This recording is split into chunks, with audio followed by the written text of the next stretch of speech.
Hello everyone, welcome back to your own channel CGPSC Made Easy। तो मार्च माह के जो कुछ और इम्पोर्टेंट करंट अफेयर्स थे बचे हुए वो मैं आज लेके आया हूँ। और आपके सारे अपकमिंग एग्जाम्स जैसे मंडी निरीक्षक और CGPSC मेंस के लिए बहुत इम्पोर्टेंट है। तो चलिए देखते हैं। तो पहला टॉपिक है आपका छत्तीसगढ़ धर्म स्वतंत्रता संशोधन विधेयक। तो जैसे कि आप अभी भी देख रहे हैं, जो जबरन और विवाह द्वारा धर्मांतरण होते जा रहा है छत्तीसगढ़ में, TCS का मामला भी अभी निकल के आया है ना। तो उस दृष्टि से ये बहुत ज्यादा इम्पोर्टेंट हो जाता है। तो पहला पॉइंट ये देखेंगे कि इसको प्रस्तुत किसने किया है। तो उप मुख्यमंत्री विजय शर्मा, है ना। ध्यान रखेंगे मुख्यमंत्री जी ने नहीं किया है, विजय शर्मा जी ने किया है, जो कि हमारे उप मुख्यमंत्री हैं और होम मिनिस्टर भी हैं। 19 मार्च को ये आया था। और उसके बाद अगर यदि आप देखो, अगर कोई जबरन धर्मांतरण कराना चाहे तो वो तो गलत है ही, लेकिन आप स्वेच्छा से धर्मांतरण करवाना चाहते हैं तो आपको विवाह के अपने 60 दिन पूर्व एक घोषणा पत्र देना होगा कलेक्ट्रेट में या किसी भी सक्षम प्राधिकारी को अपने जिले के। ठीक है। और अगर वो स्वीकृत कर देते हैं तो आपका वैध हो जाएगा, आपका जो सर्टिफिकेट है वो अप्रूव हो जाएगा। और यहाँ पर अगर अवैध धर्मांतरण होने पर कुछ जो उसके पनिशमेंट है वो दिए गए हुए हैं। तो अगर सामान्य आप धर्मांतरण करवाते हैं तो 7 से 10 साल की जेल है और 5 लाख जुर्माना। अगर विशेष श्रेणी का करवाते हैं ST SC का तो 10 से 20 साल का आपको कारावास हो सकता है और 10 लाख तक का जुर्माना।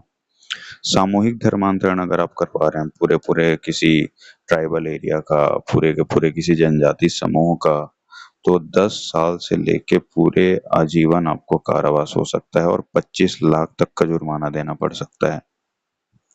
विदेश फंडिंग अगर कोई करता है, कोई क्रिश्चियन मिशनरी है, वो विदेश फंडिंग कर रहा है कि आप धर्मांतरण कराइए यहाँ के लोगों का, तो भी 10 से 20 साल का कारावास और 20 लाख तक की आपको सजा हो सकती है। मानव तस्करी अगर करवाते हैं तो भी 10 से 20 साल की सजा और 30 लाख तक का जुर्माना। तो देखिए, इसको आप कैसे याद रखेंगे। कारावास की अगर मैं बात करूं तो सिर्फ 10 से 7 वर्ष जो है वो सामान्य धर्मांतरण का है, बाकी सब 10 से 20 है। और एक बस सामूहिक आपने करवा दिया, बहुत बड़ा आपने करवा दिया, तो 10 से लेके आजीवन कारावास, बाकी सब सही 7 से 10 और 10 से 20। फिर जुर्माने को अगर याद करना है तो देखिए 5 के मल्टीपल में है 5, 10, 20, 25 और 30। तो सामान्य में 5, फिर विशेष श्रेणी में 10, फिर विदेश से फंडिंग लग रहा है तो और बड़ा होगा तो 20 लाख, सामूहिक कर दिया ग्रुप में तो और बड़ा होगा तो 25 लाख, और मानव तस्करी कर दे रहे हैं तो फिर तो सबसे बड़ा होगा 30 लाख तक का। और इसके लिए प्रत्येक जिले में विशेष न्यायालय भी बनाए जाएंगे और जो पीड़ित हैं उनको क्षतिपूर्ति भी मिलेगी। ठीक है, ये सारी चीजें इंग्लिश में भी दी गई है, अब देख लीजिएगा, बाइलिंगुअल है ताकि इंग्लिश मीडियम वालों को कोई प्रॉब्लम ना हो। देखो, दूसरा जो बहुत इंपॉर्टेंट टॉपिक है नेशनल लेवल का वो है सेंसस, जनगणना। जो 16वीं जनगणना है, तो पहला क्वेश्चन तो यही बन जाएगा कि कौन से नंबर का ये जनगणना है, कौन से नंबर का सेंसस है। तो 16वें नंबर का है। ठीक है। कब से ये चालू हो रहा है तो 1 अप्रैल 2026 से हो चुका है चालू, और 2 चरणों में होना है। पहले चरण में 1 अप्रैल से लेके 30 सितंबर तक, तो अप्रैल फुल वाला डे है तो याद रह जाएगा। और दूसरा फेज जो होगा वो 2027 में होगा। तो पहले फेज में तो सिर्फ हाउस लिस्टिंग होगा, जो मकान नंबर अलॉट करते हैं वो सब होगा। फिर दूसरे में जो 2027 में होगा उसमें करेंगे पॉपुलेशन का एनिमरेशन, असली जो जनसंख्या की गणना है वो। इसके जो शुभंकर हैं वो बहुत इंपॉर्टेंट है। तो जो महिला शुभंकर है वो है प्रगति, और जो पुरुष है वो है विकास। तो प्रगति और विकास दोनों ही एक जैसे समानार्थी जैसे हैं। ब्रांड एम्बेसडर किसको बनाया गया है तो सुदर्शन पटनायक, आप जानते भी होंगे, बहुत बड़े ये सैंड आर्टिस्ट हैं सुदर्शन पटनायक जी, उनको ब्रांड एम्बेसडर बनाया गया है। और छत्तीसगढ़ की अगर मैं बात करूं तो मृत्युंजय नारायण जी को नेतृत्व करता है यहाँ का बनाया गया है कि वो कंट्रोल करेंगे ये जो भी हो रहा है सारी चीजों को। इसमें पहली बार ये डिजिटल जनगणना भी हो रहा है। आप ऐप के माध्यम से स्वगणना कर सकते हैं, सेल्फ एनुमरेशन अपने मोबाइल पे ही। और नागरिकों को अपना जो डेटा है वो डिजिटल रूप से प्रदान करने की सुविधा दी गई है। नेक्स्ट देखेंगे जो स्टेट लेवल का हस्तशिल्प पुरस्कार होता है वो दिया गया है बसंती चक्रधारी जी को। तो ऑनलाइन जैसा जी है बसंती, याद रख लेना, बसंती शोले वाली, वो बसंती, उनको हस्तशिल्प मिला है। और किस लिए मिला है? तो मिट्टी शिल्प लिए मिला है। कहाँ की निवासी है? भानु प्रताप कामकेर की। ठीक है, देता कौन है ये? Chhattisgarh handicraft development board.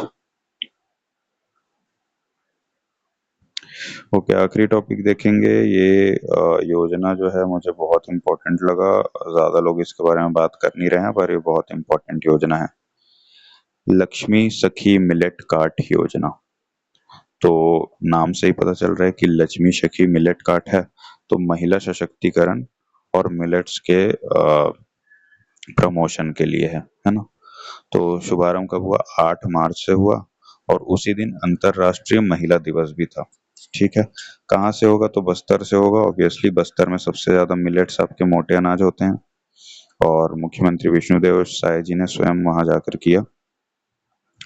और जो कार्यक्रम का नाम था वो था बृहद महातारी वंदन सम्मेलन। तो फिर होगा क्या इसके थ्रू? जैसे आपको पता है अभी बहुत से जो नक्सली हैं उन्होंने सरेंडर किया है। भारत नक्सल मुक्त हो चुका है, छत्तीसगढ़ नक्सल मुक्त हो चुका है। और वहाँ के जो सरेंडर्ड नक्सली हैं, महिलाएं हैं खासकर, उनके रिहेबिलिटेशन के लिए, उनके पुनर्वास के लिए, उनको रोजगार प्रदान करने के लिए जो है ये मिलेट्स जो है मोटे अनाज, उनसे प्रोसेसिंग करेंगे, उनसे अलग अलग प्रोडक्ट बनाएंगे और उसको बेच के वो अपनी आजीविका चलाएंगे, है ना। आर्थिक रूप से सशक्त होंगे और स्वरोजगार का अवसर मिलेगा। और इस योजना जिसके तहत वित्तीय सहायता मिलेगी उस योजना का नाम है सक्षम योजना, है ना। सक्षम योजना आप देख पा रहे होंगे।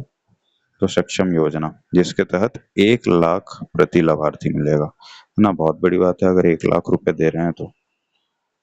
और मिलेट कार्ट आप खोल सकते हैं, मोबाइल फूड यूनिट जैसा होगा 1 लाख रुपए में। तो वहां से आप अपना कोदो कुटकी रागी के जो स्नैक्स हैं, रागी लड्डू बहुत फेमस है, ये सब आप बेच सकते हैं। तो ऐसे टोटल 400 मिलेट कैफे खोले जाएंगे। ये बहुत इंपॉर्टेंट योजना था। जो भी सारे मैंने बताया था बहुत सेलेक्टेड और इम्पोर्टेंट न्यूज है। ये आप सीजीपीएससी मेंस में और आने वाले वनडे एग्जाम्स में आपको ये बहुत काम आएगा। सो आपके और कुछ सजेशंस हैं तो आप कमेंट कीजिएगा, फिर मैं और वीडियोस लेके आऊंगा। So that's it, thank you so much.